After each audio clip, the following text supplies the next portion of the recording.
Allez, comme vous et moi, mon cher Patrice, on a un petit peu de mal avec les mots. Je vous laisse commencer tout seul, sans question, sans rien. Je vais vous parler d'Adolfo Kaminski. Il a bien dit. 94 ans. Le musée d'art et d'histoire du judaïsme lui rend hommage. Quel était le talent de cet homme-là? C'était un faussaire. Et il a sauvé des centaines de juifs pendant la Seconde Guerre mondiale. Pourquoi? Parce qu'il fabriquait de faux papiers d'identité. Il est rentré dans la Résistance, il avait 18 ans, sous le nom de Julien Keller. Et un jour, un membre de son réseau de résistance lui apporte une liste de 300 noms. Il dit, voilà, ça, c'est 300 gamins. Demain, ils sont déportés, sauf s'ils ont de faux papiers qui permettent de prouver qu'ils ne sont pas juifs. Et ce qu'il va faire, c'est qu'il va bosser jusqu'à tomber dans les pommes. Et il va sortir les 300 papiers. Si je dormais 1 heure, 30 personnes mourraient, dit-il.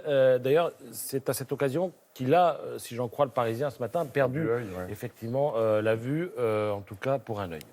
Alors, il était apprenti teinturier, ce monsieur. Il savait enlever les taches d'encre, donc ça peut être utile quand on fabrique des papiers pour enlever certaines taches d'encre et en mettre d'autres, notamment pour ce qui est écrit. Il était passionné de chimie. Il avait été formé à ça sur le tas par le pharmacien de Vire, qui était lui-même résistant. Et alors, après-guerre, il a continué à faire de faux papiers. C'est-à-dire qu'il a aidé les opposants de Grèce, parce qu'on a eu la dictature des généraux, l'Espagne de Franco, le Portugal, les militants pour l'indépendance algérienne. Il a fait des papiers pour tous ces gens-là, même s'il était basé à Paris, il aidait et il participait à la fabrication de ces faux papiers. Un faussaire d'utilité publique. Oui, et vous savez quoi? Il a même donné un coup de main en 68 à devinez qui? Ah, non. Oui, lui, Daniel Cohn-Bendit. Oui, absolument. Le Rouge. C'est ce que vous lirez ce matin dans s'appelait Bernard Le Rouge. Parisien. Et il y a un très beau livre de photos qui sort de lui parce que c'était aussi un grand photographe. Et précisément, l'exposition dont je vous parle au musée d'art et d'histoire du judaïsme montre évidemment ce qu'il faisait en matière de faux papiers, mais surtout ces photos dont vous parlez à juste titre, parce que c'était un grand photographe. Par 100 000 milliards. Un très beau livre. Je vous l'apporte la semaine prochaine. Ah, d'accord. Et en fait, il a beaucoup photographié les petits métiers à Paris.